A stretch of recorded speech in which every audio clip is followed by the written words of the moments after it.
So we are going to pray for some children at the beginning. ஆரம்பத்திலே நாம் சில பிள்ளைகளை நாம் பிரதிஷ்டை செய்து ஜெபிக்க போகிறோம்.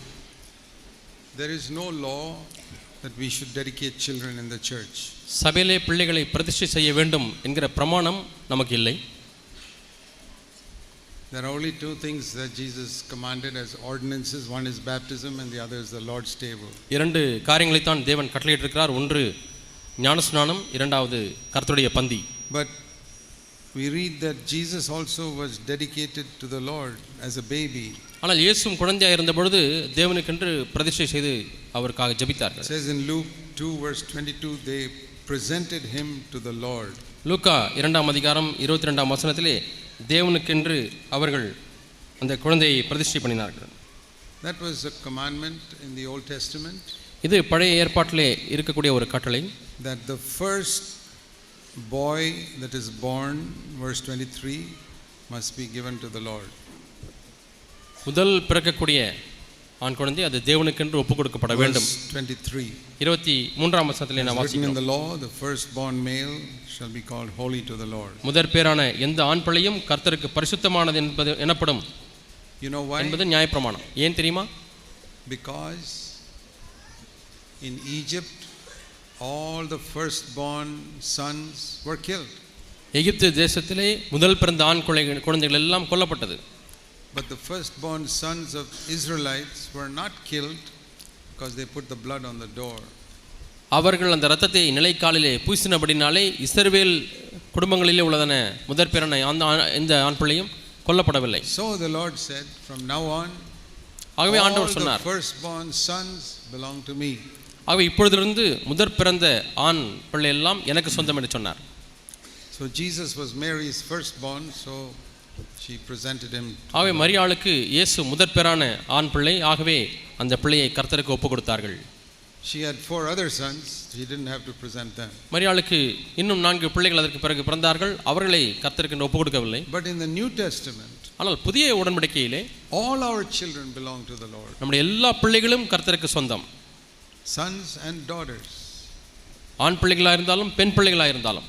We say, Lord, they're all yours. ஆண்டவரே, என்னுடைய எல்லா பிள்ளைகளும் உம்முடையவர்கள். But you give them to us for a few years and we want to bring them up in a godly way. ஒரு சில ஆண்டுகள் எங்களிடத்தில் இருக்கும்படியாய் கொடுக்கிறீர் ஆண்டவரே, அவர்களை தேவபக்தியிலே நாங்கள் வளர்க்கட்டும். We had a brother in one of our churches whose daughter died when she was 14 years old. நம்முடைய சபைகளிலே ஒரு சபையில் உள்ள ஒரு சகோதரனுடைய மகள் 14 வயதாக இருக்கும் பொழுது மரித்து விட்டாள். It was the eldest daughter. அந்த மகள் அந்த குடும்பத்திலே மூத்த மகள். Imagine if your eldest daughter dies when she is 14 years old. கற்பனை பண்ணி பாருங்கள், உங்களுடைய மூத்த மகள் 14 வயதாகிறது, மரித்து விட்டால் எப்படி இருக்கும்? But she was a very godly girl. அதே சமயத்திலே அந்த மரித்த அந்த பெண் உயிரோடு இருக்கும் பொழுது மிகுந்த தேவபக்தியுள்ள மகளாக இருந்தாள். Very modest and God fearing. மிகவும் கர்த்தருக்கு பயப்படக்கூடிய நாணமுள்ள ஒரு மகளாய் வளர்ந்தாள். That is because the parents brought her up in that way. அது ஏன் என்று சொன்னால் பெற்றோர்கள் அந்த விதமாக அந்த பிள்ளையை வளர்த்தார்கள். So I told that brother, ஆகவே நான் அந்த சகோதரனிடத்திலே சொன்னேன், I said, God sent a little baby into your home 14 years ago. 14 ஆண்டுகளுக்கு முன்பதாக ஒரு சிறு குழந்தையாக தேவன் அந்த குழந்தையை உங்கள் வீட்டுக்கு அனுப்பினார். A baby who knew nothing. அந்த குழந்தைக்கு ஒன்றும் தெரியாது. And you took that baby and in 14 years you made her into a wonderful godly girl.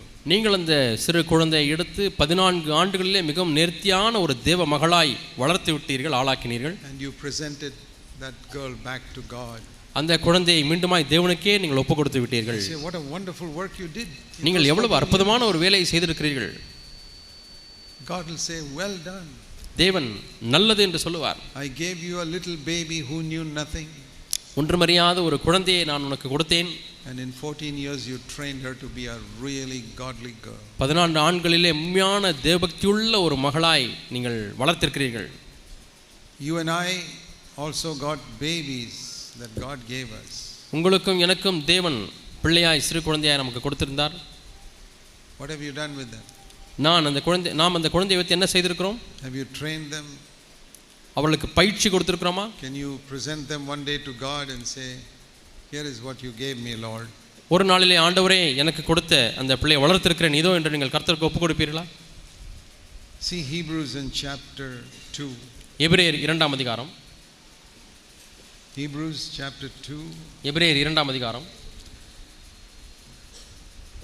and verse 13. 13ஆம் வசனம். Here it says, behold, I and the children whom God has given me. நானும் தேவன் எனக்கு கொடுத்த பிள்ளைகளும் என்று சொல்லியிருக்கிறார். That is a quotation from the Old Testament. இந்த வசனம் பழைய ஏற்பாட்டிலே உள்ளதான ஒரு வசனத்தை அடிக்கோடிட்டு காண்பிக்கிறார். From Isaiah chapter 8. ஏசாயா 8ஆம் அதிகாரம். Isaiah 8 and verse 18.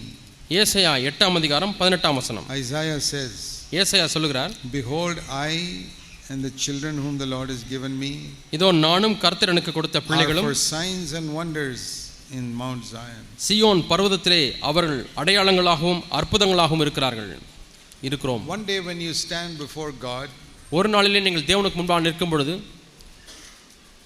don't just say, Lord, here I am. ஆண்டவரே இதோ நான் இருக்கிறேன் என்று மட்டும் சொல்ல வேண்டாம். When Jesus comes, இயேசு வரும்பொழுது what are you going to say? நீங்கள் என்ன சொல்ல போகிறீர்கள்? Lord, here I am. ஆண்டவரே இதோ இருக்கிறேன். If you are single, that is okay. கல்யாணமாகாதவராக இருந்தால் அது சரிதான். But if you are married and God gives you children, நீங்கள் திருமணமாகி தேவன் உங்களுக்கு பிள்ளைகளை கொடுத்திருந்தால், then in that day you must say, Lord, here I am, and here are all the children you gave me. அப்பொழுது நீங்கள் ஆண்டவரை பார்த்து, ஆண்டவரே இதோ நாங்கள் இருக்கிறோம், நீர் எங்களுக்கு கொடுத்த பிள்ளைகள் எல்லாம் என்று சொல்ல வேண்டும். You gave me 2 children, 3 children, 4 children, they're all here. நீர் எனக்கு 2 பிள்ளைகளை அல்ல 3 பிள்ளைகளை 4 பிள்ளைகளை கொடுத்திருக்கிறீர், எல்லாரும் இங்கே இருக்கிறார்கள். I brought them up for you. உங்களுக்கென்று நான் இவர்களை வளர்த்திருக்கிறேன். It was not easy, அவ்வளவு எளிதான வேலை அல்ல. but I sacrificed everything so that I could stand with them before you. ஆண்டவரே உமக்கு முன்பாக என் பிள்ளைகளோடு நிற்கும்படியாக நான் இவ்வளவு தியாகம் செய்திருக்கிறேன். Thank you, Lord, for helping me. ஆண்டவரே எனக்கு உதவி செய்ததற்காக உமக்கு நன்றி. That should be your goal. இதுவே உங்களுடைய லக்காக இருக்க வேண்டும். That when you stand before the Lord, you can say, behold me and the children you have given me. தேவனுக்கு முன்பாக நீங்கள் நிற்கும் பொழுது ஆண்டவரே இதோ நானும் நீர் எனக்கு கொடுத்த பிள்ளைகளும் என்று சொல்ல வேண்டும்.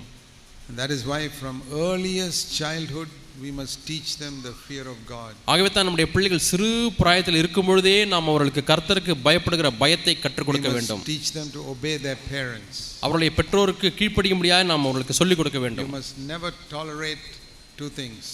2 காரியங்களை நாம் ஒரு காலம் பொறுத்துக் கொள்ளவே கூடாது. Never tolerate disobedience and dishonoring parents.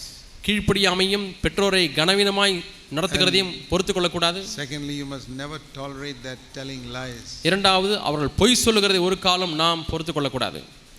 It doesn't matter if they don't come first in the class. பள்ளியிலே முதல் ரேங்க் வாங்காவிட்டால் பரவாயில்லை.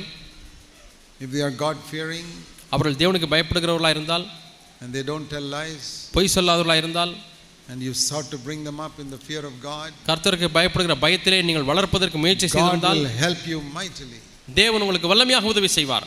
We must believe that in an evil world God will help us to bring up our children in தீமையான இந்த His way. உலகத்திலே தேவன் தமக்கென்று நாம் பிள்ளைகள் வளர்க்க தேவன் நமக்கு உதவி செய்வார் என்று நம்ப வேண்டும். And if some of your children are going astray, உங்களுடைய பிள்ளைகளிலே சிலர் வழி விலகி போகிறார்கள் என்றால் pray for them every day. ஒவ்வொரு நாளும் அந்த பிள்ளைகளுக்காக ஜெபியுங்கள். Prayer is like putting a rope around their neck உங்களுடைய ஜெபமானது அவருடைய கழுத்திலே ஒரு கயிறை or சுற்றி வைப்பது போல, around their body. அல்லது அவருடைய உடலை சுற்றி நீங்கள் கயிறை வைத்து கட்டி இழுப்பது They போல may run a long way, அந்த கயிறை வைத்துக்கொண்டே அவர் நீண்ட தூரம் ஓடலாம். but one day they come to the end of the rope ஒரு நாளிலே அந்த கயிறின் கடைசியில் வந்து விடுவார்கள். and they won't be able to run anymore. அதற்கு பிறகு அவர்களால் ஓட முடியாது. And God will pull them back. நீங்கள் இப்பொழுது பின்னால் இழுக்க வேண்டும். That is what prayer does. இதை தான் ஜெபம் செய்கிறது. You keep praying, God will pull them back. நீங்கள் ஜெபித்துக் கொண்டே இருந்தால் தேவன் அவர்களை பின்னாக கொண்டு வருவார், உங்களை தேவனிடத்திலே கொண்டு வருவார். Nothing impossible with God. தேவனிடத்திலே கூடாத காரியம் ஒன்றுமில்லை. And so we want to pray for these children that God will give these parents wisdom to bring them up ஆகவே in the fear இந்த of God. பிள்ளைகளை வளர்ப்பதற்கு தேவன் பெற்றோருக்கு ஞானத்தை கொடுக்கும்படியாக நாம் ஜெபிக்க போகிறோம். We have a big responsibility when we have children in the church. சபையிலே பிள்ளைகள் இருக்கும் பொழுது நமக்கு அது பெரிய பொறுப்பாக இருக்கிறது. There must be nothing that we do that will cause these children to stumble. இந்த பிள்ளைகள் இடறச் செய்யும்படியாக நம்முடைய வாழ்க்கையில் ஒன்றும் இருக்கக்கூடாது. We read in Matthew chapter 18 மத்தேயு 18ஆம் அதிகாரத்திலே வாசிக்கிறோம் and verse 6. 6ஆம் வசனம். anyone causes these little ones who believe in me to stumble, it is better that a heavy millstone be hung around his neck and he be drowned in the depth of the sea. மத்தேயு 18:6 வாசிக்கிறோம், என்னிடத்தில் விசுவாசமாய் இருக்கிற இந்த சிறியரில் ஒருவனுக்கு இடர் உண்டாக்குகிறவன் எவனோ அவனுடைய கழுத்தில் இயந்திரக்கல்லை கட்டி சமுத்திரத்தின் ஆழத்தில் அவனை அமிழ்த்துகிறது அவனுக்கு நலமாயிருக்கும். Can you imagine Jesus speaking such strong words? இப்படிப்பட்ட கடினமான வார்த்தைகளை இயேசு பேசுகிறதை நீங்கள் கற்பனை செய்து பார்க்க முடியுமா? Tie a heavy millstone round your neck and go and drown in the depths of the sea. கழுத்திலே பாரமான இயந்திரக்கல்லை கட்டி கடலிலே போய் அமிழ்ந்து உள்ளே போய்விடு. If some brother spoke like that, you would think he is not Christ-like.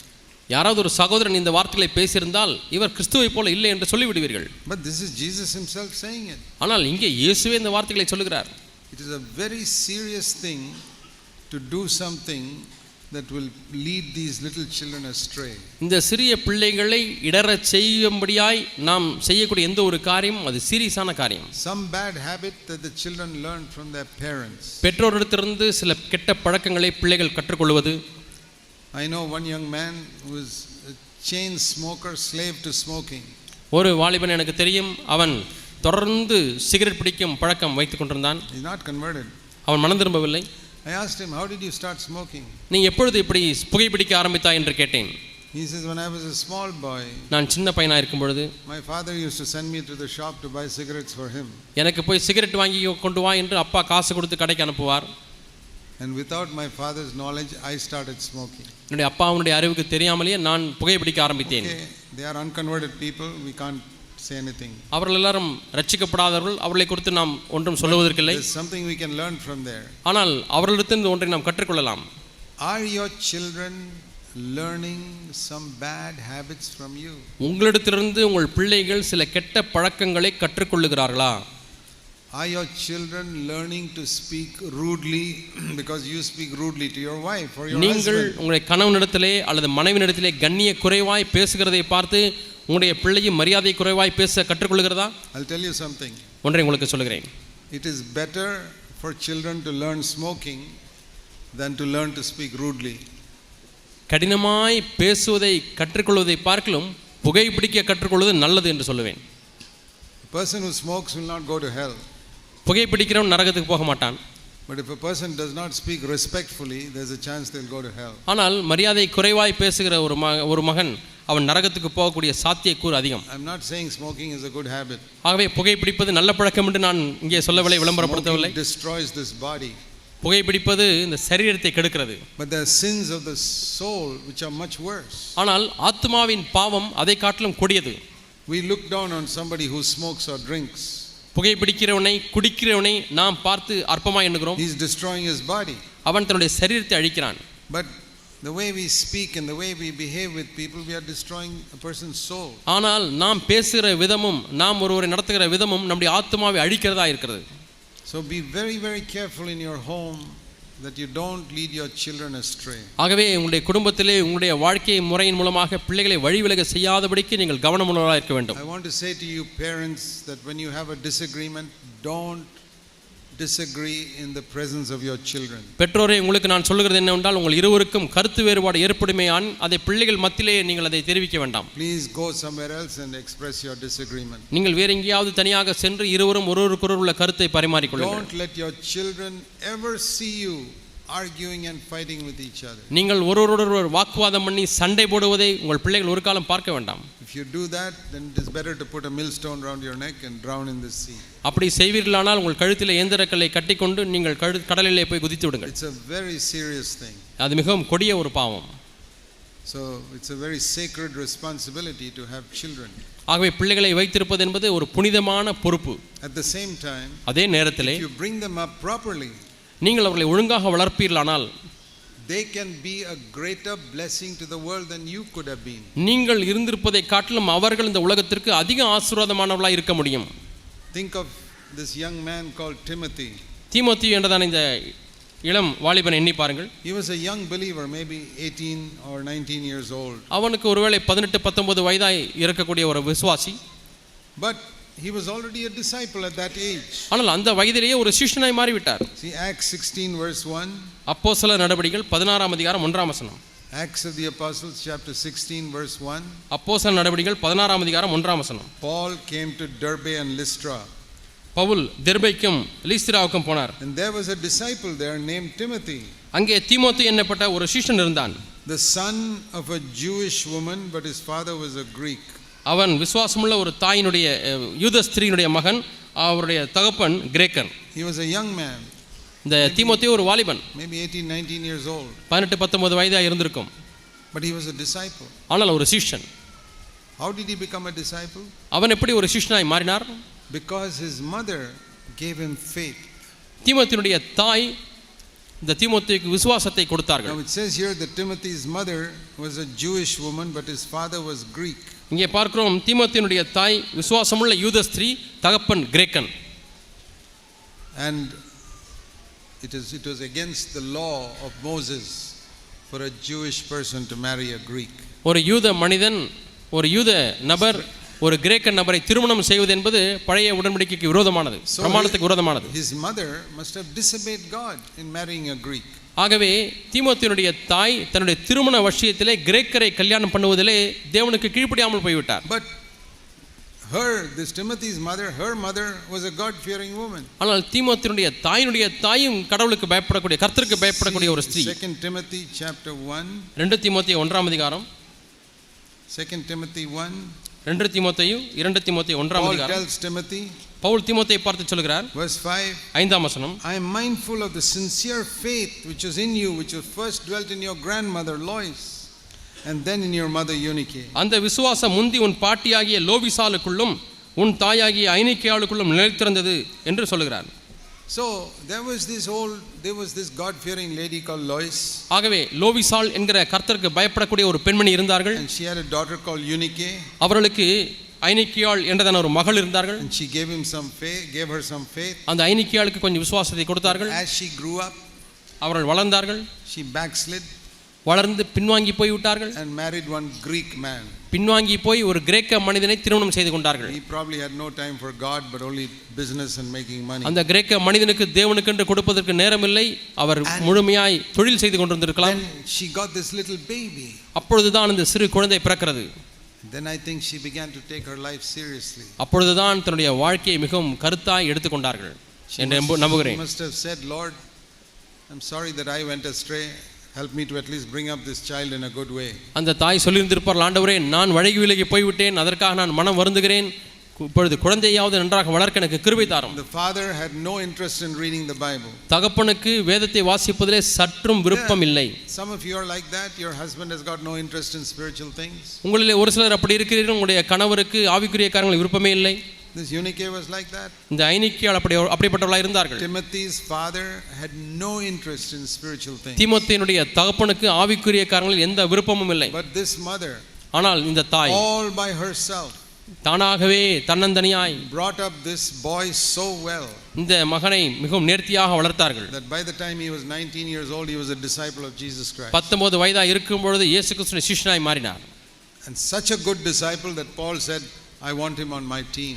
இந்த சீஷன் எவ்வளவு நல்லவனாய் இருந்தான், நேர்த்தியானவனாய் இருந்தான்னு சொன்னால், பவுல் என்னுடைய குழுவில் அவர் ஊழியராக இருக்க வேண்டும் என்று விரும்பினார். And later on Paul says in Philippians 2, அதற்கு பிறகு பவுல் சொல்கிறார் பிலிப்பியர் 2ஆம் அதிகாரத்திலே, in chapter 19 and verse 20, chapter 2 verse 19 and 20, பிலிப்பியர் 2ஆம் அதிகாரம் 19-20 வசனங்கள், I don't have anybody like Timothy.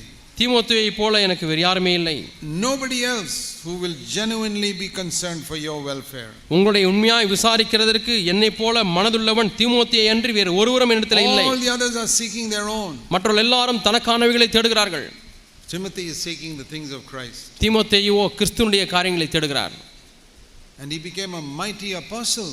அவர் மிகுந்த வல்லமையுள்ள அப்போஸ்தலனாய் மாறினார். He could carry on the ministry that Paul gave him after Paul died. Pavul மரித்த பிறகு பவுல் ஒப்பு கொடுத்த ஊழியத்தை தொடர்ந்து செய்ய முடியாய் தீமோத்தேயு ஊழியம் செய்கிறார். How did it happen? எப்படி நடந்தது? Only because of his mother. தன்னுடைய தாயின் நிமித்தமாக மட்டுமே. Single-handedly she brought up that boy. தன்னந்தனி ஆளாக அந்த தாய் தன்னுடைய மகனை வளர்த்தாள். She could not become an apostle. தான் ஒரு அப்போஸ்தலனாய் மாற முடியவில்லை. But she repented of her backsliding and trained up a boy to become an apostle. ஆனால் தன்னுடைய பின்மாற்றத்திலிருந்து மனம் திரும்பி தன்னுடைய மகனை தேவபக்தியுள்ள வாழ்க்கையிலே வளர்த்தார்கள். What a tremendous encouragement. என்ன ஒரு உற்சாகம்! Many of you, both father and mother, are believers. உங்களில் அநேகர் தகப்பனும் தாயும் இருவரும் சேர்ந்து விசுவாசிகளாய் இருக்கிறீர்கள். What a tremendous opportunity you have to bring up all your children to be disciples of Jesus Christ. உங்களுடைய எல்லா பிள்ளைகளையும் இயேசு கிறிஸ்து சீஷராய் வளர்ப்பதற்கு உங்களுக்கு எவ்வளவு பெரிய அரிய தருணம் கிடைத்திருக்கிறது. That is our greatest responsibility. இதுதான் நம்முடைய மிகப்பெரிய பொறுப்பு. Many things that are happening in the world now indicate that we are moving towards the coming of Jesus Christ. இந்த உலகத்திலே தற்பொழுது நடக்கக்கூடிய பல காரியங்கள் நாம் இயேசுவின் வருகையை சமீபமாக எதிர்நோக்கி இருக்கிறோம் என்று சொல்லுகிறது. We must be prepared for that. அதற்கென்று நாம் ஆயத்தமுள்ளவர்களாய் மாற வேண்டும். We must be ready to meet the Lord when he comes. இயேசு வரும்பொழுது அவரை சந்திப்பதற்கு நாம் ஆயத்தமுள்ளவர்களாய் மாற வேண்டும். The Bible says we will all stand before him one day. ஒரு நாளிலே நாம் எல்லாரும் அவருக்கு முன்பாக நிற்க வேண்டும் என்று வேதம் சொல்லுகிறது. 2 Corinthians chapter 5 2 கொரிந்தியர் 5ஆம் அதிகாரம் verse 10. 10ஆம் வசனம். We must all appear before the judgment seat of Christ. நாம் எல்லாரும் கிறிஸ்துவின் நியாயாசனத்துக்கு முன்பாக வெளிப்பட வேண்டும். That is going to happen very soon. அது மிக சீக்கிரமாய் நடைபெற போகிறது. Every one of us will be rewarded for what we have done in our body. நாம் ஒவ்வொருவரும் நம் சரீரத்திலே செய்த நன்மைக்காவது தீமைக்காவது தக்க பலனை அடைய வேண்டும். That's why we must really seek to keep our conscience clear. ஆகவே தான் உண்மையாலுமே நம்முடைய மனசாட்சியை நாம் தூய்மையாய் காத்துக்கொள்ள வேண்டும்.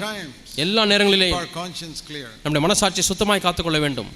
You cannot keep another person's conscience but keep your own conscience. மற்ற நபருடைய மனசாட்சியை நீங்கள் சுத்தமாய் காத்துக்கொள்ள முடியாது. உங்களுடைய மனசாட்சியை நீங்கள் சுத்தமாய் காத்துக்கொள்ள முடியும்.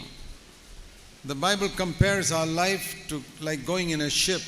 நம்முடைய வாழ்க்கையை கப்பலின் பிரயாணத்திற்கு ஒப்பாக வேதம் சொல்லுகிறது. And the conscience is the thing that guides the ship. மனசாட்சி தான் அந்த கப்பலை திசை காட்டி வழி நடத்துகிறது. If you neglect your conscience, உங்களுடைய மனசாட்சியை நீங்கள் தள்ளிவிட்டால் your ship will crash. அந்த கப்பலானது அது நொறுங்கி போய்விடும். See 1 Timothy chapter 1 1 தீமோத்தேயு 1ஆம் அதிகாரம் and verse 19. 19ஆம் வசனம்.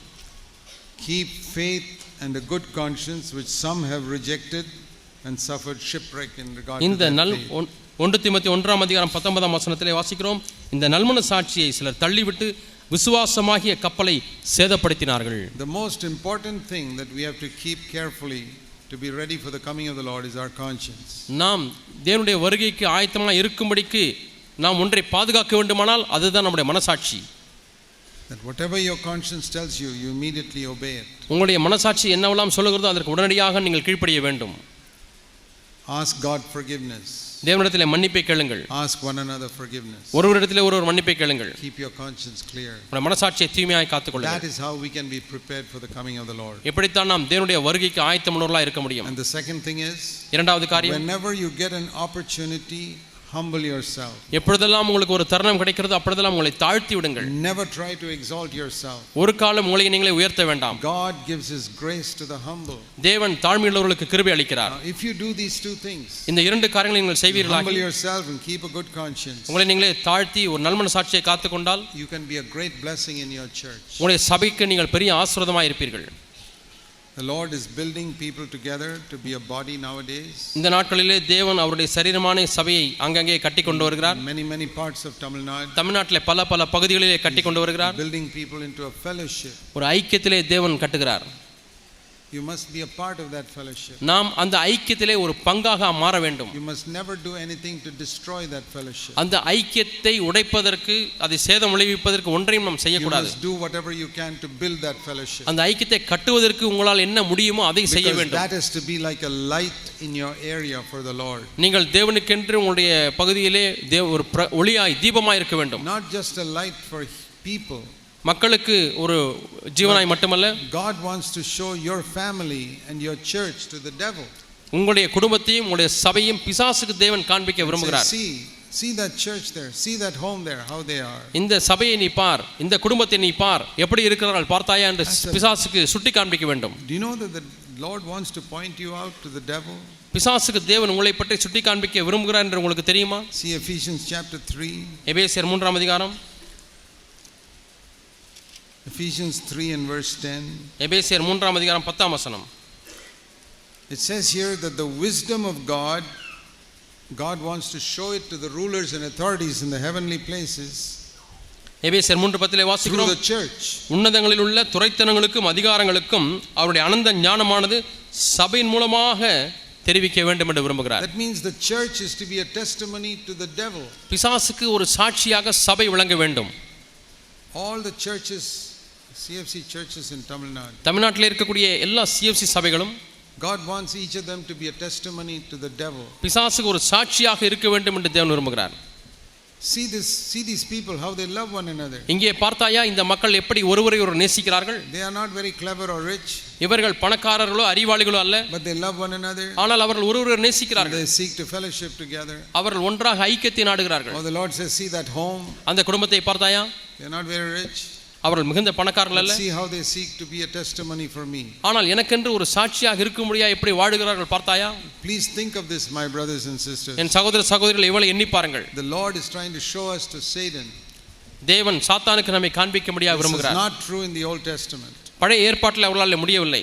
As I told you, in the Old Testament, நான் சொன்னது போல பழைய ஏற்பாட்டு காலத்திலே the devil never came into the picture there. அங்கே பிசாசு அங்கே படத்திற்கே வரவில்லை. They were always fighting with human beings. எப்பொழுதுமே அந்த மக்களோட போராடி But கொண்டிருந்தார்கள். after Jesus came, இயேசு வந்த பிறகு the fight began with the devil, not with human beings. இப்பொழுது போராட்டம் பிசாசோடு தான், மாம்சத்தோடு மனுஷர்களோடு அல்ல. We are to be a testimony to Satan. நாம் சாத்தானுக்கு ஒரு சாட்சியாக மாற வேண்டும். When Jesus said, you are to be my witnesses, எனக்கு சாட்சிகளாக இருப்பீர்கள் என்று இயேசு சொன்ன பொழுது not only to people, ஜனங்களுக்கு மட்டுமல்ல, we must be a testimony to Satan. இயேசுக்கென்று சாட்சியாக சாத்தான் முன்பாக காணப்பட வேண்டும். To people, they can only see us our external life, மக்கள் நம்மை பார்க்கும் பொழுது நம்முடைய வெளியரங்கமான வாழ்க்கையை மட்டுமே பார்க்கிறார்கள். and we must be an example to them. நாம் அவர்களுக்கு மாதிரியா இருக்க வேண்டும். But to Satan, we have to be example all the time. ஆனால் சாத்தானுக்கு நாம் எல்லா நேரங்களிலேயும் ஒரு மாதிரியா இருக்க வேண்டும். And that is why it's very important for us to know the authority that the Lord has given us over Satan. ஆகவே தான் சாத்தான் மீது தேவன் நமக்கு கொடுத்திருக்கக்கூடிய அதிகாரத்தை நாம் வழங்கிக் கொள்ள You வேண்டும். must know this, that Jesus, when he died on the cross,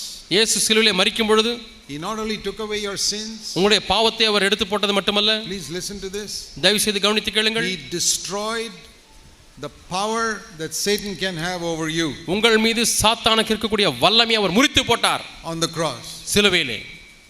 You must understand that. நீங்கள் அதை விளங்கிக் கொள்ள வேண்டும். Satan cannot touch you.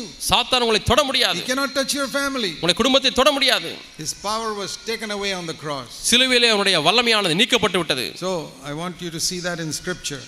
நீங்கள் வேதத்தில் அதை பார்க்க முடியாது விரும்புகிறேன். Colossians chapter 2, கொலோசியர் 2ஆம் அதிகாரம் verse 14 and 15. 14-15 வசனங்கள். Two things that Jesus did on the cross. இயேசு சிலுவையிலே இரண்டு காரியங்களை செய்தார். See, whenever I preach, I quote scripture for one important reason. எங்கெல்லாம் நான் பிரசங்கிக்கிறேன் அங்கெல்லாம் வேத வசனத்தினுடைய குறிப்பை நான் இரண்டு காரியங்களுக்காக சொல்லுகிறேன். You may find a big difference between the way I preach and so many other people preach. நான் பிரசங்கிக்கிற விதத்திற்கும் மற்றவர்கள் அநேக பிரசங்கியார்கள் பிரசங்கிக்கிற விதத்திற்கும் நீங்கள் பல வித்தியாசத்தை பார்க்கலாம். Most of them will quote just one or two scriptures in the beginning and then that's all. அதில் அநேகர் 1-2 வசனங்களை மட்டும் கோடிட்டு காண்பித்து விட்டு பிரசங்கத்தை முடித்து விடுகிறார்கள். I don't want your faith to depend on my cleverness. I want your faith to be rested in God's word. உங்களுடைய விசுவாசமானது என்னுடைய அறிவை சார்ந்திருக்க வேண்டும் என்று விரும்பவில்லை. உங்களுடைய விசுவாசமானது வேதத்தை சார்ந்திருக்க வேண்டும் என்று விரும்புகிறேன். And all you dear elder brothers, ஆகவே மூப்பொருளே, என்னை கேட்கிற மூப்பொருள் எல்லாரும், I want to ask you a question. நான் உங்களை பார்த்து ஒரு கேள்வி கேட்கிறேன். Do you speak and teach people from God's word? நீங்கள் தேவனுடைய வார்த்தையிலிருந்து மக்களுக்கு போதிக்கிறீர்களா, பிரசங்கம் பண்ணுகிறீர்களா? Are you showing people God's word so that their faith can be based in God's word? அவருடைய விசுவாசமானது தேவனுடைய வார்த்தையிலே கட்டப்படும்படிக்கு தேவனுடைய வார்த்தையை காண்பிக்கிறீர்களா, Or you're just telling them nice stories? அல்லது நல்ல கதைகளை எல்லாம் சொல்கிறீர்களா? Examine yourself. உங்களை நீங்களே சோதித்து பாருங்கள். Faith cannot come by listening to testimonies. சாட்சிகளை கேட்பதனாலே விசுவாசம் வராது. Bible says faith comes by the word of God. தேவனுடைய வார்த்தையின் அடிப்படையிலே தான் விசுவாசம் வரும். That is why I keep quoting the scriptures. ஆகவே தான் நான் வேத வசனத்தை உங்களுக்கு சொல்லி காண்பிக்கிறேன். I believe that God's word is more powerful than my words. என்னுடைய வார்த்தைகளை காட்டிலும் தேவனுடைய வார்த்தை அதிக வல்லமை உள்ளதா இருக்கிறது என்று நான் So நம்புகிறேன். here is God's word. ஆகவே இங்கே தேவனுடைய வார்த்தை. Number 1. 1 On the cross, Colossians 2:14. கொலோசியர் 2:14. He took away the certificate of our debt. நம்முடைய கடன் பத்திரத்தை அவர் அதை குலைத்து விட்டார். That is, all our sins was like a big debt we owed to God. நம்முடைய எல்லா பாவங்களும் நாம் தேவனுக்கென்று கடன் பட்டிருக்கக்கூடிய கடன் பத்திரத்தை போல இருக்கிறது. Jesus canceled, tore up that அந்த கடன் பத்திரத்தை இயேசு கிழித்து விட்டார். Secondly, இரண்டாவதாக verse 15, 15ஆம் வசனம், on the cross சிலுவையிலே he took away the armor that all these evil rulers and authorities with which they attack us. இந்த தீமையான துரைத்தனங்களும் அதிகாரங்களும் வைத்திருக்கக்கூடிய வல்லமை எல்லாம் அவர் உரிந்து கொண்டார். So the devil can't have any power over you. ஆகவே பிசாசு வருகிறான், அவனுக்கு உங்கள் மீது எந்த வல்லமையும் இல்லை. Many years in my Christian life I did not know that. அநேக என்னுடைய கிறிஸ்தவ வாழ்க்கையிலே அது எனக்கு தெரியவில்லை. Because preachers did not tell me about this other thing that happened on the cross. சிலுவையில் நடந்த இன்னொரு காரியத்தை பிரசங்கியாளர் எனக்கு சொல்லவில்லை. So I was afraid of the devil. நான் பிசாசை பார்த்து பயப்பட்டேன். There are many of you who are afraid of the devil. உங்களில் அநேகர் பிசாசை பார்த்து பயப்படுகிறீர்கள். Something happens in your home and you say, "Oh, is the devil troubling me?" வீட்டில் ஏதாவது குழப்படி நடந்து விட்டால் பிசாசு என்னை தொந்தரவு பண்ணுகிறான் என்று You know சொல்கிறீர்கள். the devil cannot trouble you. உங்களை பிசாசு தொந்தரவு செய்ய முடியாது என்று தெரியுமா? If you keep your conscience clear, உங்களை மனசாட்சியை நீங்கள் சுத்தமாய் காத்துக் and you கொள்வீர்களா? humble yourself, உங்களை நீங்களே தாழ்த்தி விட்டால் no devil can touch you or your children. எந்த ஒரு பிசாசும் உங்களையோ உங்கள் பிள்ளைகளையோ தொட முடியாது. Satan was defeated on the cross. சிலுவையிலே சாத்தான் தோற்கடிக்கப்பட்டான். You must believe that. நீங்கள் இதை நம்ப You வேண்டும். must tell the devil that. நீங்கள் இதை பிசாசிடத்தில் சொல்ல வேண்டும். Satan, you were defeated on the cross. சாத்தானே, நீ கல்வாரி சிலுவையிலே தோற்கடிக்கப்பட்டாய். Have you ever told the devil that? எப்பொழுதாவது சாத்தானை பார்த்து சொல்லியிருக்கிறீர்களா? You must tell that just like you speak to God, you must speak to the devil. தேவனிடத்தில் எப்படி பேசுகிறீர்களோ அதே போல சாத்தானிடத்திலும் நீங்கள் பேச From your வேண்டும். heart. உள்ளத்திலிருந்து, Satan, சாத்தானே, you were defeated on the cross by my Lord Jesus Christ. என்னுடைய ஆண்டவராகிய இயேசு கிறிஸ்துவின் மூலமாக நீ கல்வாரி சிலுவையிலே தோற்கடிக்கப்பட்டாய். That is the confession and our testimony to the devil. இதுதான் நாம் சாத்தானுக்கு சொல்லுகிற நம்முடைய வாயின் அறிக்கையின் சாட்சியாக இருக்கிறது. You will not be afraid of the devil anymore. இனிமேலும் சாத்தானுக்கு நீங்கள் பயப்பட We தேவையில்லை. must teach our children the same thing. இதே காரியத்தை நம்முடைய பிள்ளைகளுக்கு சொல்லிக் கொடுக்க வேண்டும். Satan cannot touch them. சாத்தான் அவர்களை தொட முடியாது. They don't have to have frightening dreams at night. இரவு நேரங்களிலே பயமுறுத்தக்கூடிய கனவுகள் நம்முடைய பிள்ளைகளுக்கு வர Satan தேவையில்லை. cannot touch them. சாத்தான் அவர்களை தொட You முடியாது. must have faith. அப்படிப்பட்ட விசுவாசம் வைத்திருக்க வேண்டும். You shall know the truth and the truth shall set you free. சத்தியத்தை அறிவீர்கள், சத்தியம் உங்களை விடுதலையாக்கும். The Lord has given us authority over the power of Satan. சாத்தானுடைய வல்லமையின் மீது தேவன் நமக்கு ஒரு அதிகாரத்தை கொடுத்திருக்கிறார். I'm not saying that Satan will not tempt you or attack you. சாத்தான் உங்களை தாக்க மாட்டான் அல்லது உங்களை சோதிக்க மாட்டான் என்று சொல்லவில்லை. But you can overcome it. That's what I'm saying. ஆனால் நான் சொல்கிறதா நீங்கள் அவனை மேற்கொள்ள முடியும். See what Jesus said. இயேசு என்ன சொன்னார் என்று பாருங்கள். John chapter 14. யோவான் 14ஆம் அதிகாரம். John 14 and verse 30. யோவான் 14ஆம் அதிகாரம் 13ஆம் வசனம். 30. 30ஆம் வசனம். I will not speak with you anymore, but நான் the ruler of the world is coming and he's got nothing in me. யோவான் 14ஆம் அதிகாரம் 30ஆம் வசனம். இனி நான் உங்களுடன் அதிகமாய் பேசுவதில்லை. இந்த உலகத்தின் அதிபதி வருகிறான், அவனுக்கு என்னிடத்தில் ஒன்றுமில்லை. See, God allowed the Satan even to attack Jesus. இயேசுவே தாக்கும்படியாக தேவன் சாத்தானுக்கு அனுமதி கொடுத்தார். But Jesus overcame him. இயேசு அவனை ஜெயித்தார். He said, the ruler of the world is coming against me. இந்த உலகத்தின் அதிபதி எனக்கு விரோதமாக வருகிறான். See, the Father allowed the devil to come and attack Jesus. பிதா இயேசுவை தாக்கும்படியாக சாத்தானுக்கு அனுமதிப்பாரா? Yes. ஆம். To show that he can be overcome. அவர் ஜெயிக்க முடியும் என்பதை காண்பிக்கும்படியாக. And so Jesus said, he's got nothing in me, he cannot touch me. அவனை தொட முடியாது, அவனுக்கு என்னிடத்தில் ஒன்றுமில்லை என்று We சொன்னார். should be able to say the same thing. நாமும் இதே காரியத்தை சொல்லுகிறவர்களாய் இருக்க வேண்டும். Satan can come against me, my family, he cannot touch me or my சாத்தான் family. எனக்கு விரோதமாக என்னுடைய குடும்பத்துக்கு விரோதமாக வருவான், ஆனால் அவனை தொட முடியாது. All the religions of the world, they are afraid of witchcraft and the devil. உலகத்தில் உள்ள எல்லா மதங்களும் பில்லி சூனியத்தை குறித்தும் பிசாசை குறித்தும் பயப்படுகிறார்கள். But we are not afraid because he was defeated on the cross. அவன் கல்வாரி சிலுவையில் தோற்கடிக்கப்பட்டபடினாலே நமக்கு அந்த பயம் இல்லை. You know that nobody can do any witchcraft on you if you are cleansed in the blood of Jesus Christ. நீங்கள் இயேசு கிறிஸ்துவின் இரத்தத்தினாலே கழுவப்பட்டவர்களாய் இருந்தால் எந்த ஒரு பில்லி சூனியமும் உங்கள் மீது பலிக்காது. You don't have to be afraid of somebody trying to do witchcraft on you. யாரோ எனக்கு விரோதமாய் செய்வினை செய்து விட்டார்களே என்று சொல்லி பயப்பட தேவையில்லை. Nobody can put a curse on you. யாருமே உங்கள் மீது எந்த ஒரு சாபத்தையும் வைக்க முடியாது. Impossible. அது கூடாத காரியம். Keep your conscience clear. உங்கள் மனசாட்சியை சுத்தமாய் காத்துக்கொள்ளுங்கள். If you commit yourself to Christ உங்களை நீங்கள் கிறிஸ்துவுக்கு ஒப்பு கொடுத்தவர்களாய் இருந்தால் completely, முழுமையாக the devil cannot touch you. சாத்தான் உங்களை தொட முடியாது. It's like, you know, when the rain is falling, மழை பெய்யும் பொழுது if you are under this roof, not one drop of rain will come upon you. இந்த கூரைக்கு கீழே நீங்கள் இருந்தால் ஒரு சொட்டு மழை கூட உங்கள் தலையின் மீது விழாது. Do you believe that? நீங்கள் இதை நம்புகிறீர்களா? It's raining like anything outside. வெளியே கொட்டு என்று மழை கொட்டலாம். But you are under this roof. ஆனால் நீங்கள் அந்த கூரைக்கு கீழாக இருக்கிறீர்கள். Not one drop can fall on you. ஒரு சொட்டு கூட உங்கள் தலையில் விழாது. But if you put one hand outside, ஆனால் கையை வெளியே நீட்டி பாருங்கள், that will get wet. கை நனைந்து விடும். So if there is some area in your life that is in darkness, ஆகவே உங்களுடைய வாழ்க்கையின் ஏதோ ஒரு பகுதி இருளிலே இருந்தால், then that part Satan can attack. அந்த பகுதியை சாத்தான் தாக்க முடியும். Otherwise he can't attack you. இல்லாவிட்டால் அவன் உங்களை தாக்க முடியாது. That is why I say keep your conscience clear. ஆகவே தான் உங்களுடைய மனசாட்சியை தூய்மையாய் காத்துக்கொள்ளுங்கள் என்று சொல்கிறேன். As soon as you have fallen into sin, confess it and ask God to cleanse you. பாவத்தில் விழுந்த உடனே ஆண்டவரே என்னை சுத்திகரியும் என்று சொல்லி அறிக்கை செய்து மன்னிப்பு கேளுங்கள். Keep your conscience clear always. எப்பொழுதுமே உங்களுடைய மனசாட்சியை தூய்மையாய் காத்துக்கொள்ளுங்கள். And the devil will not be able to touch you. பிசாசு உங்களை ஒரு காலம் தொட முடியாது. Say to Satan, you were defeated on the cross. சாத்தானை பார்த்து சொல்லுங்கள், நீ கல்வாரி சிலுவையில் தோற்கடிக்கப்பட்டாய். You cannot touch me. நீ என்னை தொட முடியாது. And let's teach our children that also. நம்முடைய பிள்ளைகளுக்கு நாம் இதையும் சொல்லிக் கொடுப்போம். That is how we can build the church and that's how we can build our home. இப்படி தான் நாம் சபையை கட்ட முடியும், இப்படி தான் நாம் நம்முடைய வீட்டு குடும்பத்தை கட்ட முடியும். See this verse. இந்த வசனத்தை பாருங்கள். In Revelation, வெளிப்படுத்தின விசேஷம் in chapter 12. 12ஆம் அதிகாரம். Revelation chapter 12. வெளிப்படுத்தின விசேஷம் 12ஆம் அதிகாரம். We read of a time when Satan, who is deceiver of the whole world, is thrown down, verse 9. 9ஆம் வசனத்திலே வாசிக்கிறோம், உலகம் அனைத்தையும் மோசம் போக்குகிற பிசாசு அவன் பூமியிலே விழத்தள்ளப்பட்டான். But ஆனால் all those who were overcomers overcame him, verse 11. 11ஆம் வசனத்திலே அவனை ஜெயித்தார்கள் என்று வாசிக்கிறோம். They overcame him by the blood of the lamb, ஆட்டுக்குட்டியின் இரத்தத்தினாலே ஜெயித்தார்கள், by the word of their testimony, தங்கள் சாட்சியின் வசனத்தினாலே ஜெயித்தார்கள். and they did not love their lives unto death. மரணம் நேரிடுகிறாலும் அவர்கள் தங்கள் ஜீவனையும் பாராமல் என்று வாசிக்கிறோம். Now those of you who have come newly to our churches, நம்முடைய சபைகளுக்கு புதிதாய் வந்திருக்கிறவர்கள், I want to teach you this. Many who are here in our churches already know it. ஏற்கனவே சபையில் இருக்கிறவர்கள் அதை அறிந்திருப்பீர்கள். புதிதாய் வருகிறவர்களுக்கு சொல்லுகிறேன், you must be an overcomer over Satan. நீங்கள் பிசாசை ஜெயிக்கிறவனாக இருக்க வேண்டும். And this is the way to overcome Satan. இப்படி தான் சாத்தானை நாம் ஜெயிக்க வேண்டும். First of all, by the blood of Jesus Christ. முதலாவதாக இயேசு கிறிஸ்துவின் இரத்தத்தினாலே. There are two things the blood of Jesus Christ does for us. நமக்கென்று இயேசு கிறிஸ்துவின் இரத்தம் இரண்டு காரியங்களை செய்கிறது. Forgives our sin, நம்முடைய பாவங்களை மன்னிக்கிறது, and justifies us. நம்மை நீதிகரிக்கிறது.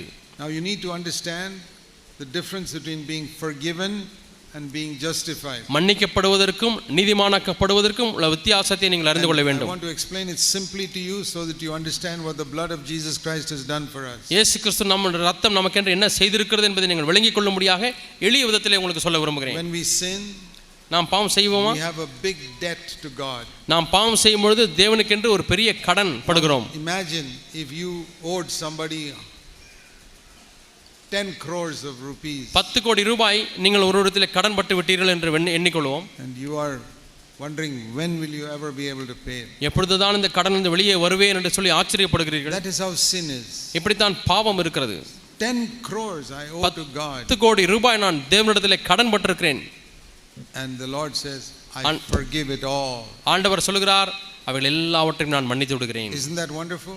அற்புதமாக இல்லையா? That in one moment, ஒரு க்ஷணத்திலே all your debt is gone. உன்னுடைய எல்லா கடனும் நீங்கி போய் விட்டது. Your bank account, which was minus 10 crore, has become zero. உங்களுடைய வங்கி கணக்கிலே மைனஸ் 10,000 கோடி இப்பொழுது பூஜ்ஜியமாக மாறிவிட்டது. It's all forgiven.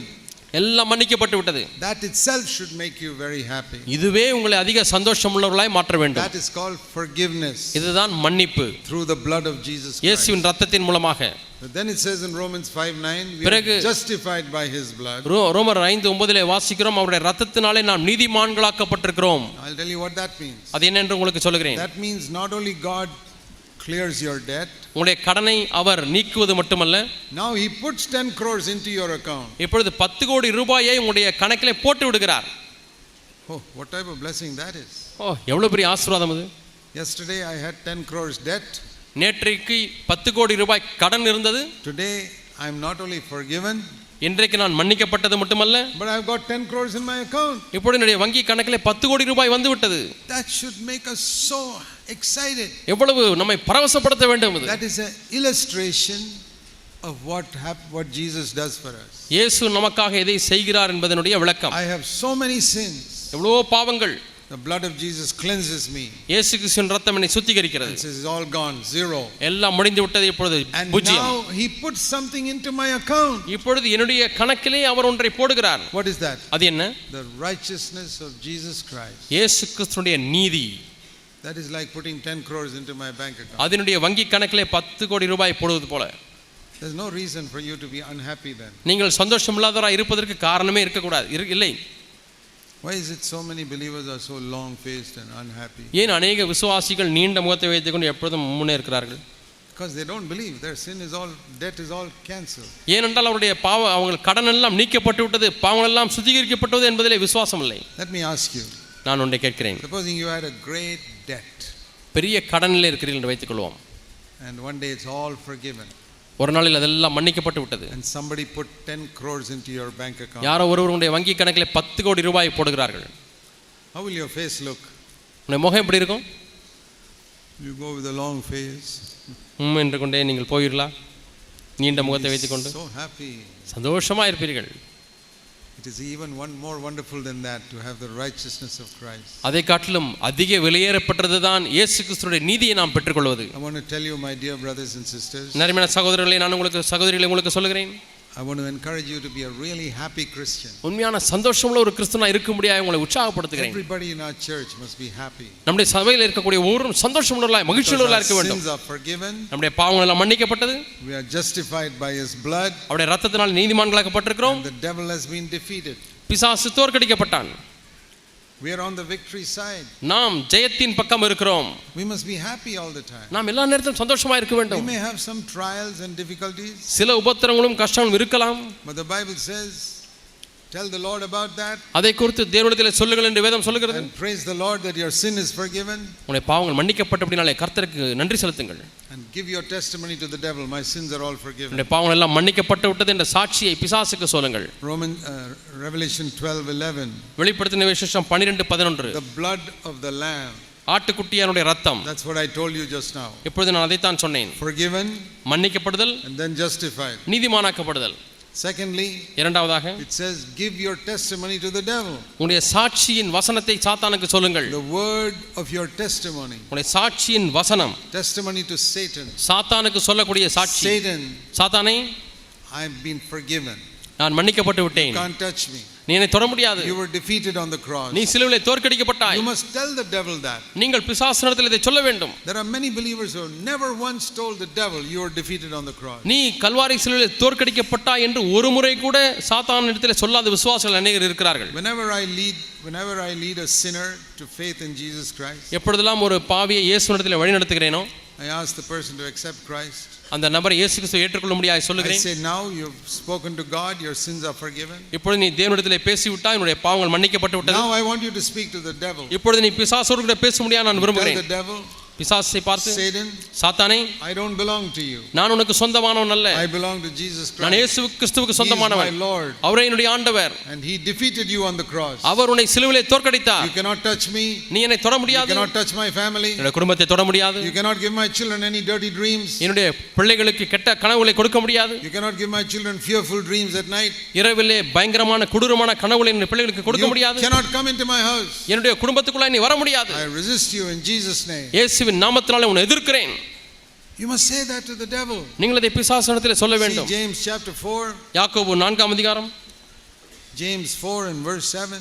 யாக்கோபு 4ஆம் அதிகாரம் 7ஆம் வசனம். Submit to God. கர்த்தருக்கு முன்பாய் உங்களை தாழ்மைப்படுங்கள். And resist the devil and he will flee from you. பிசாசை எதிர்த்து நில்லுங்கள், அவன் உங்களை விட்டு ஓடி போவான். Do you believe that? நீங்கள் இதை நம்புகிறீர்களா? How many of you believe that if you resist the devil in the name of Jesus Christ, he will run away from you? இயேசுவின் நாமத்தினாலே பிசாசுக்கு எதிர்த்து நின்றால் அவன் உங்களை விட்டு ஓடி போவான் என்று எத்தனை பேர் விசுவாசிக்கிறீர்கள்? Cannot stand there. அவன் அங்கே நிற்கவே முடியாது. I mention this because I've seen some CFC believers, even after many years, they think the devil can come and oppress their families. CFC சபையிலே நான் பார்த்திருக்கிறது என்னவென்றால், அநேக ஆண்டுகளாகியும் பிசாசு வந்து அவர்களை நெருக்குவான் என்று நம்பிக்கொண்டிருக்கிறார். That means they don't know that he was defeated on the cross. அப்படியானால் பிசாசு கல்வாரி சிலுவையில் தோற்கடிக்கப்பட்டான் என்பதை அவர்கள் அறியாமல் இருக்கிறார்கள். We must give the word of our testimony. We overcome Satan by the word of our testimony. நம்முடைய வாயின் சாட்சியின் வசனத்தினாலே பிசாசை ஜெயிக்க வேண்டும். Resist the devil and he will flee from you. பிசாசுக்கு எதிர்த்து நில்லுங்கள், அவன் உங்களை விட்டு ஓடி போவான். And that is how we can encourage our children also to have faith. இப்படித்தான் நம்முடைய பிள்ளைகளும் விசுவாசம் உடையவர்களாய் அவர்களை நாம் உற்சாகப்படுத்த முடியும். It doesn't depend on how old you are. எவ்வளவு நீங்கள் வயதானவர்கள் என்பதை பொறுத்து அல்ல. Even a little 10-year-old child can resist the devil. 10 வயது பையன் கூட பிசாசை எதிர்க்க முடியும். Because it is in the name of Jesus. The devil is afraid of the name of Jesus. பிசாசு இயேசுவின் நாமத்திற்கு பயப்படுகிறது.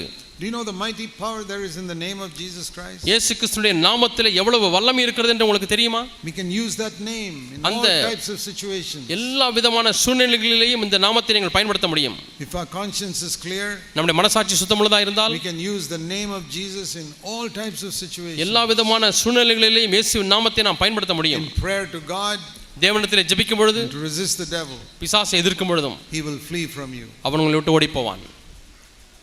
I know what a change it brought in my life since when I understood this truth. இந்த சத்தியத்தை நான் விளங்கிக் கொண்ட பொழுது என்னுடைய வாழ்க்கையில் எவ்வளவு பெரிய மாற்றத்தை கொண்டு வந்தது என்று எண்ணி பார்க்கிறேன். Just like the change that came into your life when you knew your sins were forgiven. உங்களுடைய பாவங்கள் மன்னிக்கப்பட்டது என்பதை அறிந்த மாத்திரத்தில் உங்களுடைய வாழ்க்கையிலே வந்த ஒரு மாற்றம். I hope all of you will know, நீங்கள் எல்லாரும் இதை அறிந்து கொள்வீர்கள் என்று நம்புகிறேன். children especially, குறிப்பாக சின்ன பிள்ளைகள், that you never have to be afraid of the devil. ஒரு காலம் பிசாசை பார்த்து சின்ன பிள்ளைகளே பயப்படாதீர்கள். Resist him. அவனை எதிர்த்து In நில்லுங்கள். Jesus' name, இயேசுவின் நாமத்தினாலே he will flee from you. அவன் உங்களை விட்டு ஓடி போவான். And the other thing I want to say is, நான் சொல்ல வேண்டிய இன்னொரு காரியம், there is a power in fellowship. ஐக்கியத்திலே ஒரு வல்லமை இருக்கிறது. Sometimes சில நேரங்களிலே if you find yourself resisting the devil and you're still struggling, நீங்கள் பிசாசை எதிர்க்கிறீர்கள், ஆனாலும் இன்னும் போராடி கொண்டே இருக்கிறீர்கள், go and pray with one more person. இன்னும் ஒரு நபரோடு கூட சேர்ந்து ஜெபிக்க ஆரம்பியுங்கள். Jesus said, இயேசு சொன்னார், Matthew 18 verse 20, மத்தேயு 18:20, where 2 or 3 are gathered together, I am in the midst. 2-3 பேர் எங்கே கூடுகிறார்களோ அவர் மத்தியிலே நான் இருக்கிறேன் என்று சொன்னார். So there is a power in fellowship. ஆகவே ஐக்கியத்திலே ஒரு வல்லமை உண்டு. Do you know that when Jesus was going through a great struggle, இயேசு மிகப்பெரிய போராட்டத்துக்குள்ளாக கடந்து செல்லும் பொழுது in Gethsemane, கெத்செமனேயிலே you know what he did? அவர் என்ன செய்தார் தெரியுமா? He told his weak disciples, அவருடைய பலவீனமான சிஷ்யர்களை பார்த்து சொன்னார், Peter, பேதுருவே, James, John, யாக்கோபே, யோவானே, I am under great pressure. நான் இப்பொழுது மிகுந்த மன அழுத்தத்துக்குள்ளாக இருக்கிறேன். Can you picture Jesus saying this? இயேசு இப்படி சொல்லுவதை நீங்கள் கற்பனை செய்து பார்க்க முடிகிறதா? This is Jesus. இயேசு, இது இயேசு. Peter, பேதுருவே, James, யாக்கோபே, John, யோவானே, I'm going through a lot of pressure now. இப்பொழுது நான் மிகுந்த அழுத்தத்துக்குள்ளாக கடந்து செல்கிறேன். Please pray with me. என்னோடு கூட சேர்ந்து ஜெபியுங்கள். Can you imagine Jesus asking people to pray with him? இயேசு அந்த பலவீனமான சிஷ்யர் தன்னோடு கூட சேர்ந்து ஜெபிக்கும்படியாக கேட்கிறார் என்பதை உங்களாலே கற்பனை செய்ய முடிகிறதா? Some of us are too proud நம்மிலே to ஒரு ask சிலர் people to pray with us. மற்றவர்கள் நம்மோடு கூட சேர்ந்து ஜெபிக்கும்படியாக கேட்கக்கூடாத அளவுக்கு பெருமையுள்ளவர்களாக இருக்கிறோம். Learn from Jesus. இயேசுவிடத்திலிருந்து கற்றுக்கொள்ளுங்கள். To fellowship with other believers. மற்ற விசுவாசிகளோடு கூட ஐக்கியப்படுங்கள். And to pray with them. அவர்களோடு கூட சேர்ந்து ஜெபியுங்கள். Where 2 or 3 are gathered together, எங்கே 2-3 பேர் கூடுகிறீர்களோ Jesus is in the midst. அவர்கள் மத்தியிலே இயேசு இருக்கிறார். Pray with your wife. உங்கள் மனைவியோடு கூட சேர்ந்து ஜெபியுங்கள். Pray with your husband. உங்கள் கணவனோடு கூட சேர்ந்து ஜெபியுங்கள். If you can't do it, if you forget to do it every day, pray whenever you can. நீங்கள் தினந்தோறும் ஜெபிக்க மறந்து விட்டால் எப்பொழுது முடியுமோ அப்பொழுது ஜெபியுங்கள். But even if it's just 2-3 minutes, அது ஒரு சில நிமிடங்கள் இருந்தாலும் there is a power when 2 or 3 people pray together. 2 அல்லது 3 பேர் சேர்ந்து ஜெபிக்கும் பொழுது அங்கே ஒரு வல்லமை ஏற்படுகிறது. That is called the church. அதுதான் சபை என்று அழைக்கப்படுகிறது. That's why it's important for us to fellowship together in a church so that we can overcome Satan. ஆகவே தான் நாம் சாத்தானை மேற்கொள்ளும்படியாக நாம் சபை என்ற ஐக்கியத்திலே பங்கு பெற வேண்டியிருக்கிறது. It's true that you can resist the devil and he will flee from you. நீங்கள் பிசாசை எதிர்த்து நின்றால் அவன் ஓடிப்போவான் என்பது உண்மைதான். But sometimes ஆனால் சில நேரங்களிலே you need to pray with other people. மற்றவர்களோடு கூட சேர்ந்து நீங்கள் ஜெபிக்க வேண்டியிருக்கிறது. Even Jesus needed to pray with others when he was with under terrific pressure. இயேசு மிகுந்த அழுத்தமான சூழ்நிலையில் இருக்கும் பொழுது இயேசுவுக்கு மற்றவருடைய ஜெபம் தேவைப்பட்டது. There were many times we read Jesus went and prayed alone. அநேக சமயங்களில் இயேசு தனியாய் போய் ஜெபித்தார் என்று வேதத்திலே வாசிக்கிறோம். Most of the time we can pray alone. அநேக சமயங்களில் அவர் தனியாக ஜெபிக்க முடிந்தது. There was one time when Jesus said, I can't pray alone. I want Peter, James and John to pray with me. ஆனால் ஒரு முறை இயேசு சொல்கிறார், என்னால் தனியாக ஜெபிக்க முடியாது, இப்பொழுது எனக்கு யோவான், யாக்கோபு, பேதுரு வேண்டும் என்று சொல்கிறார். I want to say to you, there are times in your life where you need to pray with some other sisters or some other brothers. ஆகவே சில சகோதரிகளோடு கூட அல்லது சில சகோதரர்களோடு கூட நீங்கள் ஜெபிக்க வேண்டிய சில கட்டாய நிர்பந்தங்கள் நேரங்கள் ஏற்படும். And that is why you need to be a part of a church. ஆகவே தான் நீங்கள் சபையின் ஒரு பகுதியாக இருக்க வேண்டும். Value that church. நீங்கள் அந்த சபையை மதியுங்கள். And seek fellowship with at least 2 or 3 good brothers there. அங்கே இருக்கக்கூடிய 2-3 நல்ல சகோதரர்களிடத்திலாவது நீங்கள் ஐக்கியத்தை தேடுங்கள். Fellowship you sisters with 2 or 3 sisters at least. குறைந்தபட்சம் 2-3 நல்ல சகோதரர்கள் இருந்தால் அவர்களோடு கூடவாவது ஐக்கியப்படுங்கள். Pray together when you can't pray alone. தனியாக ஜெபிக்க முடியவில்லை என்று சொன்னால் சேர்ந்து ஜெபியுங்கள். God can do miracles for you. தேவன் உங்களுக்காக அற்புதத்தை செய்ய முடியும். This is what God wants to do in all of our churches in Tamil Nadu. தமிழ்நாட்டில் உள்ள நம்முடைய எல்லா சபைகளிலும் தேவன் இதைத்தான் செய்ய He விரும்புகிறார். wants you to be an overcomer. நாம் ஜெயாளிகளாய் மாற வேண்டும் என்று விரும்புகிறார். Drive the devil right out of your home and right out of your church. குடும்பத்தை விட்டும் சபையை விட்டும் வெளியே பிசாசை விரட்ட வேண்டும் என்று விரும்புகிறார். One last verse. கடைசி வசனம் Matthew 16 மத்தேயு 16 அதிகாரம் and verse 18. மத்தேயு 16 அதிகாரம். The Lord says, I will build my church and the gates of hell will not prevail against it. மத்தேயு 16:18 இயேசு சொல்கிறார், நான் என் சபையை கட்டுவேன், பாதாளத்தின் வாசல்கள் அதை மேற்கொள்வதில்லை. This is our desire throughout Tamil Nadu. Tamil Nadu முழுவதுமாக நமக்கு இருக்கக்கூடிய வாஞ்சை இதுதான். Many places Jesus will build his church. பல இடங்களில் இயேசு தம்முடைய சபையை கட்டும்படியாக நாம் விரும்புகிறோம். A church that is so strong that Satan cannot even shake it. சாத்தான் அசைக்க கூட முடியாத அளவுக்கு வலிமையான உறுதியான சபைகள்.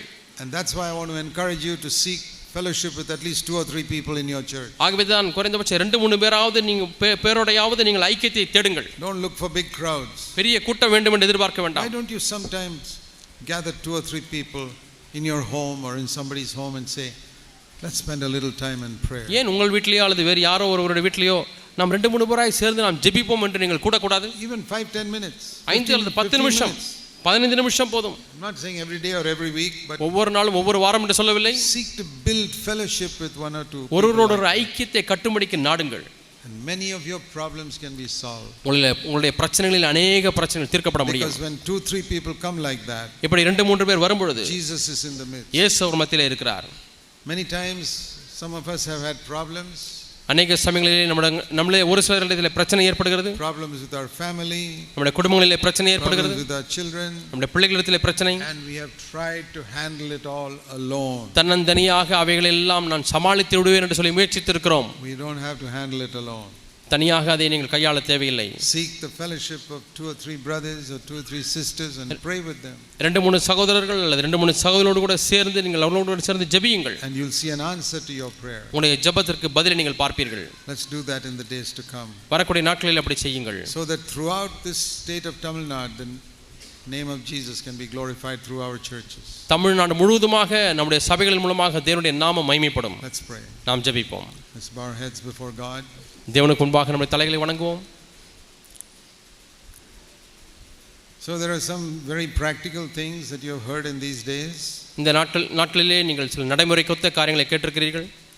And whatever God has spoken to you particularly, குறிப்பாக தேவன் எந்த ஒரு காரியத்தை குறித்து உங்களிடத்தில் பேசியிருப்பார், say, Lord, I want to do that.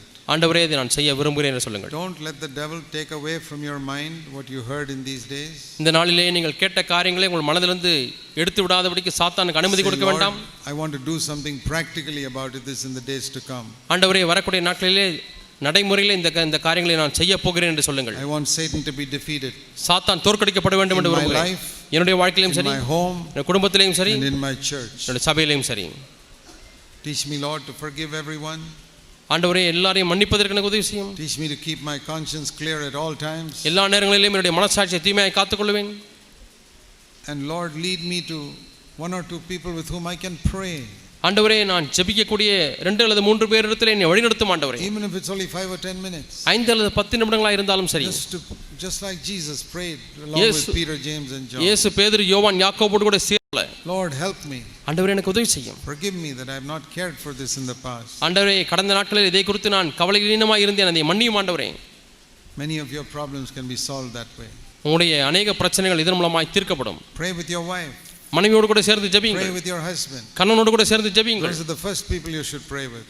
நீங்கள் ஜெபிக்கக்கூடிய முதலாவது நபர் அவராகத்தான் இருக்க வேண்டும். Make sure the devil doesn't put a foot inside your home. ஆகவே குடும்பத்திலே சாத்தான் ஒரு அடி எடுத்து வைக்காதபடிக்கு நீங்கள் பாதுகாக்க வேண்டும். Heavenly Father, பரலோக பிதாவே, help every family here. இங்க இருக்கக்கூடிய ஒவ்வொரு குடும்பத்துக்கும் உதவி செய்யும் ஆண்டவரே. Encourage everyone. ஒவ்வொரு உற்சாகப்படுத்தும் ஆண்டவரே. Help us to be overcomers. ஆண்டவரே ஜெயாளிகளாய் நாங்கள் மாற உதவி செய்யும். We pray in Jesus' name. இயேசுவின் நாமத்தில் ஜெபிக்கிறோம் பிதாவே. Amen. ஆமென்.